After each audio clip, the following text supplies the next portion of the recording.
some individuals, it's the difference between them needing an AI and not. Like some guys will literally not feel their nipples being sensitive anymore, going to a daily administration of the same weekly amount.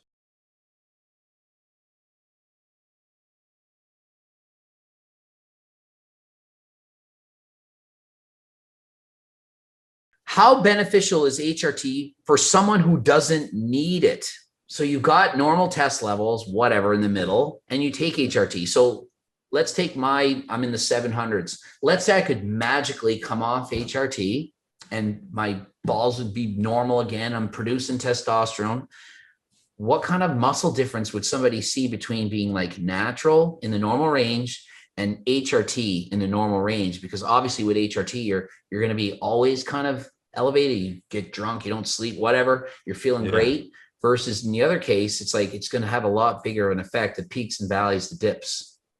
So we're talking about like the equivalent total T level, basically. Is that what you're saying? Like somebody that's natural. So you have that natural person. They're just like, they're natural. And they're like, well, geez, Greg, it's 120 milligrams a week. I want to go on HRT. Are they going to put on 10 pounds of muscle? Like, what is the big difference here? So you're on HRT, but to me, HRT, even though it's replacement therapy, it's still better than it's better than the replacement. Like HRT is to me almost like a small cycle. It's like the way I see it. Yeah. So like, I can't imagine you would put on more than like 5 to 10 pounds of muscle, probably. Like I imagine you would gain at least a few. I would some of it's going to be temporary weight, of course, because I think you're going to get that influx of just like mineral retention and whatnot. Like when you go on testosterone immediately, like even on TRT, most guys are going to bloat up like a little bit. You get a bit of that extra fullness just from not being natty anymore and having that chronic exposure to testosterone and being, just the processes background that are playing. But I think you will gain not an astronomical amount, but 5 to 10 pounds of muscle, I think is realistic probably. And I imagine this largely is going to come from, like you said, the chronic bleed of hormone that you're getting. No dips, no anything. You can literally drink with your buddies or eat shitty, sleep bad. Not that you're going to grow well if you do that stuff, but I mean, you're not going to have your test levels nuked the next day if you do that versus, the guy who's on TRT. Everything's just exactly the same, regardless of what he does, if it's bad or good. And then your free testosterone is going to be disproportionately higher from the lowering of SHBG and just having that chronic androgen exposure. And obviously you can even manipulate that by your dosage frequency as well. Like how often are you shooting your weekly dosage?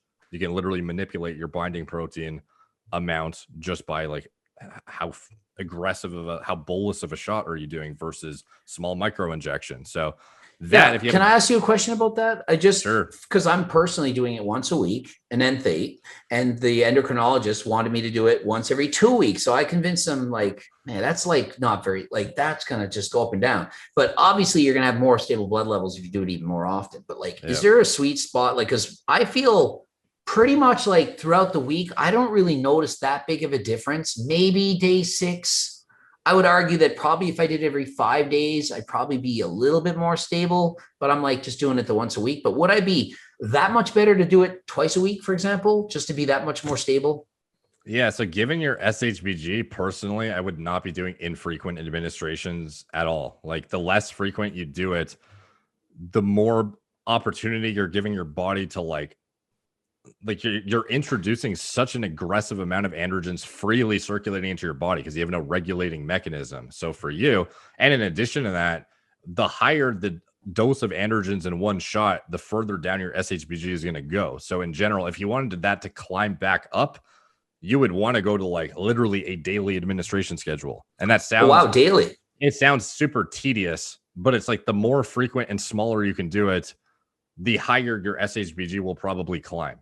In general, like the more aggressive of a bolus you do, the harder you're going to drive it down. So that's kind of like for individuals who have high SHBG and they're like limited by that in that they can't get their total T is fine, but their free T is like disproportionately low and they'll still have low T symptoms and have like erectile dysfunction, even though their total T is like 800. Those guys end up having to pin a bigger dose less frequently to drive it down, or in some extreme cases even use things like proviron or danazol or oxandrolone. For individuals with low SHBG, obviously, you know, you could look at certain things like lifestyle and diet and whatever, because there's certain things that can manipulate SHBG through that too. But the actual dosage frequency, there's definitely a concern for like hyper excretion of your testosterone in terms that you have no bound mechanism to actually regulate when it gets around. It's just like you introduce it and boom, it's like flying around, and then it all flies out of your system like simultaneously, sort of. It's not exactly like that, but you have a lot less of a regulating mechanism. Like your body literally doesn't have the binding protein to get it where it needs to go and regulate when it gets there. It's just like flying around and going all over the place. So that some individuals, like they feel much better when they do frequent administrations when they have low SHBG, because it's more of a stable level. So, you know, like, you know, like for individuals who want to do that, I don't know if I'm assuming you still use like a 1 or a 1.5 inch, like 25 gauge or something, like once 27 gauge, 1.25 inch. Yeah. And it's a once weekly injection of 0.6 mLs from a 200 milligram per mil deletestrol.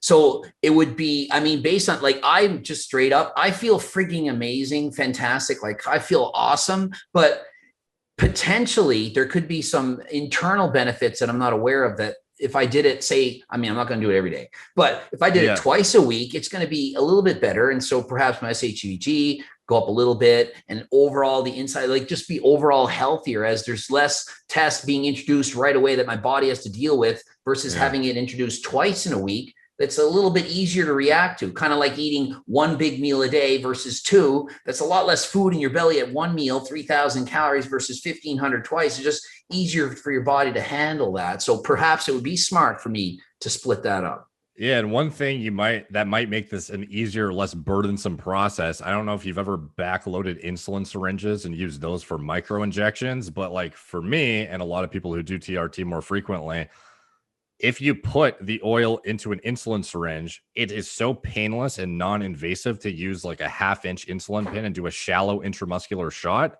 You might even would it have to be intramuscular? Could you just do SubQ at this lower level? Because I mean, it's going to be 0.1. Like it depends. Like if you're talking about into belly fat or into like, I've done trend shots with an insulin syringe. So like you're I've so done lean. a lot. You're so lean that even if like some guys, when they go straight in with an insulin pin to their glute or ventral glute, it is SubQ just based on body fat. For you, you're so lean, it wouldn't be the case. You'd literally be putting it in stomach fat intentionally to get it SubQ.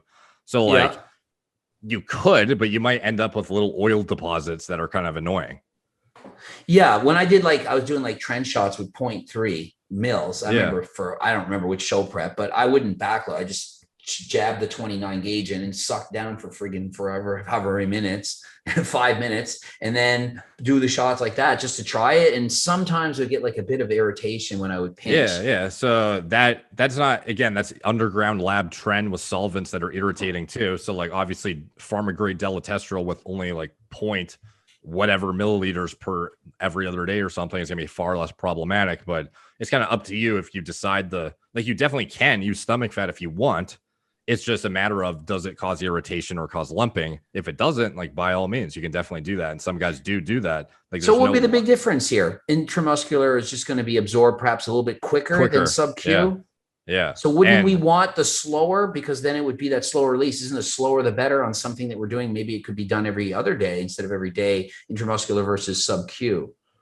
Yeah, like you're already using an enanthate ester bound to it though. So it's like, I'm not really concerned about the length of cleaving of the ester. Like it's already kind of worked out in itself. But yeah, like I see what you're saying. In general though, the more you can spread it out, just dosage administration wise, because eventually it's going to absorb and eventually you're going to hit steady state where everything's absorbing at like a certain rate around your stomach fat, where you're going to be hitting the same, I would imagine a similar absorption amount overall once it's proportionally. I don't even know how to explain it in a way that makes sense, to be honest. I totally get it though. I know maybe the viewers might not. I get what you're saying. Like, so like my only thing is like this, the insulin syringe thing is just a way to make it more like, to be honest, I prefer doing like every other day with an insulin syringe than doing a Harpoon once a week.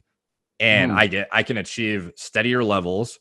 And, you know, people will complain and say like, oh, you've already hit steady state after 5 weeks on test or whatever, so there's no difference. It's like, this is for people adhering to the medication, is the enanthate ester and using it, once a week or something, you can achieve like acceptable levels. It's not necessarily optimal though. Like if you want actually like very steady levels, if you're doing once a week with 125, you're like, or 120, you're like, boom, boom, Right. versus literally like this.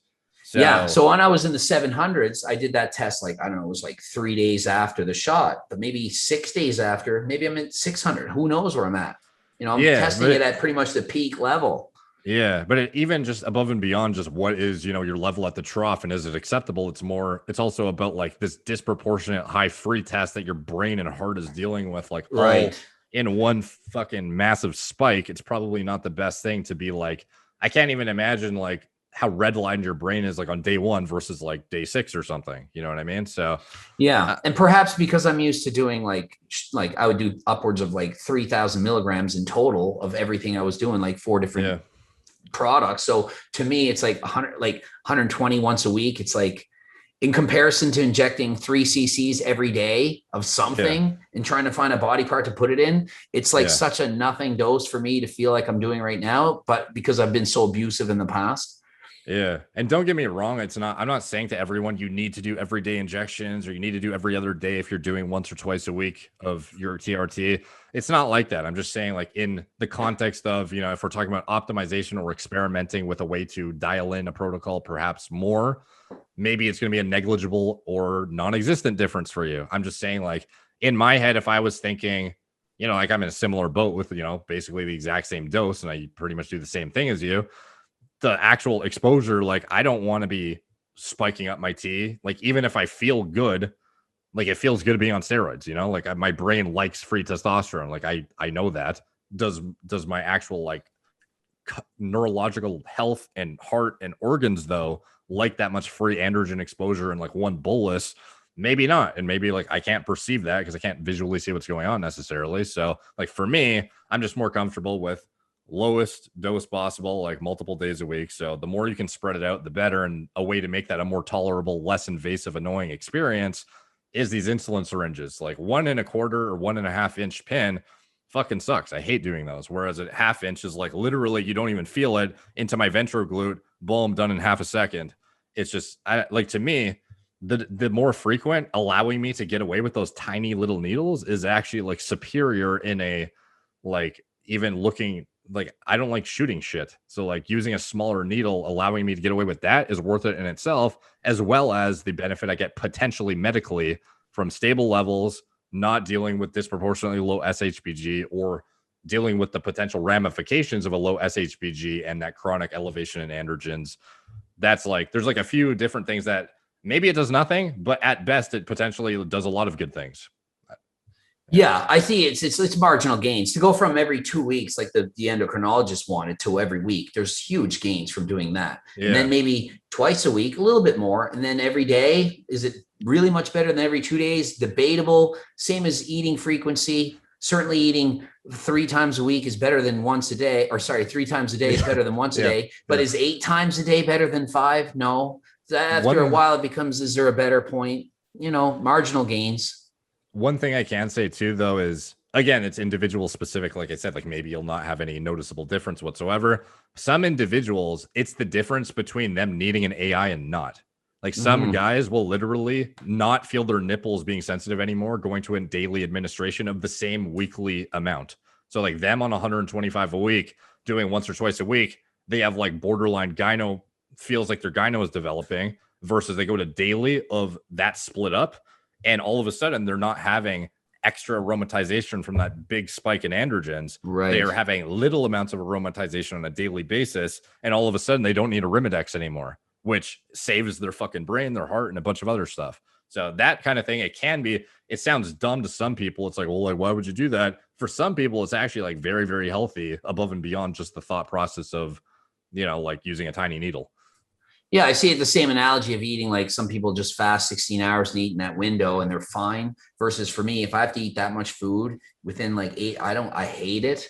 So it's the same analogy. Like some people can handle that. Like I'll eat 1 meal a day as much as I want. Other people, they need to spread it out. Yeah. Oh, and you mentioned like you like the feeling of being on testosterone, like the feeling you get, the high you get from it. Like, is there an exact cycle that you can remember that was like the prime, the optimal, like the best you made you feel? Maybe not the best you looked, but feeling wise, like, because so many people are like, they think that as soon as you're on steroids, you're obviously, you feel like Superman and stuff, but some of the drugs like Tren, it makes you feel like shit. So it's not really worth it. Is there a cycle, dosage, product that you felt was like, this is the banger, this is how I feel my best, I wish I could live my life like this? Like, one thing I can say that's interesting is, one thing I wanted to add at the end of the video, just because it's relevant to the topic at hand, is where to get high quality care and oversight. So I talk about how critical it is to find a doctor who knows what they're talking about, how to interpret your blood work and diagnostics and make appropriate recommendations based on your individual needs, and how most companies are cookie cutter and do not, frankly, know what they're talking about. To get high quality care and oversight, my clinic is accepting patients right now. We have a full-time staff of doctors ready to go, and we've actually been in business for over half a year at this point. It's just we haven't had enough staff to handle the demand, to be honest. So I've never done a dedicated plug. I just kind of mention it in passing, but our website is fully functional. We have a full-time staff right now, and we have more doctors coming on full-time. And to book a call with one of our doctors, all you have to do is click the I am interested in treatment button. And alternatively, if you just want self-service blood work, you just want to get your own labs, and just for the sake of assessing your current health and or using that blood work in the future to potentially undergo hormone replacement therapy or something that may be appropriate, or just assess your what may require optimization or addressing with lifestyle and diet changes, click the I want to buy diagnostic labs button. You can use one of our pre-designed panels. These are panels that I've had input on, as well as all of our patient care coordinators and doctors, and they're kind of designed to be the most cost efficient and or the most comprehensive for certain scenarios. Or you can create your own customized blood test panel right on our site if you only need a few individual markers, or if there's something not included that you need specifically. So check that out. Link is in the description below. Thank you guys for watching. Talk to you soon.